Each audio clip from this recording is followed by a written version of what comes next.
Il s'agit d'une des dernières acquisitions de la principauté.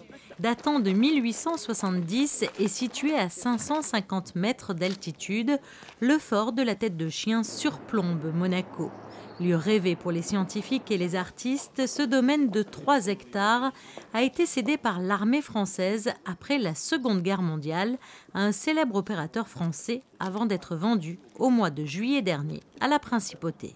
C'est un fort Masséna, c'est un fort qui n'est pas classé, qui a été fait avant la Première Guerre mondiale, le même fort que le fort de la Drette ou le fort qu'on a sur le mont Fourna, qui a été ensuite pris par les PTT pour faire des essais d'antennes satellites. Et puis après ça a été historiquement repris par France Télécom et puis par Orange dernièrement, où ils avaient complètement changé leur option et ils avaient travaillé sur des petites antennes, sur la miniaturisation des antennes relais téléphoniques, où il y avait un laboratoire, la construction et les essais qui se faisaient sur le site.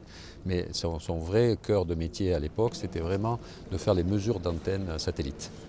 Un édifice qui a joué un rôle militaire tactique au cours du XVIIIe siècle, un site riche d'histoire qui offre toujours un emplacement stratégique pour Monaco, qui réfléchit actuellement à son devenir. On voit la principauté dans tous ses détails.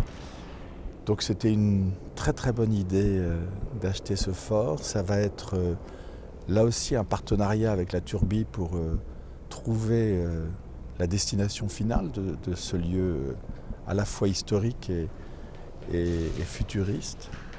Et donc le sens de cette visite, c'est de se rendre compte in situ de ce qu'on pourra faire.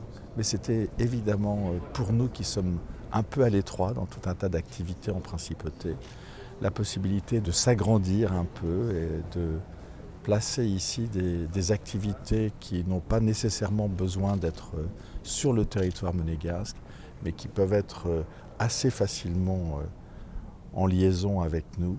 Donc voilà, c'est un grand chantier de réflexion qui s'ouvre. Et si le temps est aujourd'hui à la réflexion, ce projet aura permis à la principauté de Monaco et à la Turbie de resserrer encore un peu plus les liens d'amitié et de collaboration qui les unissent, des liens eux aussi historiques.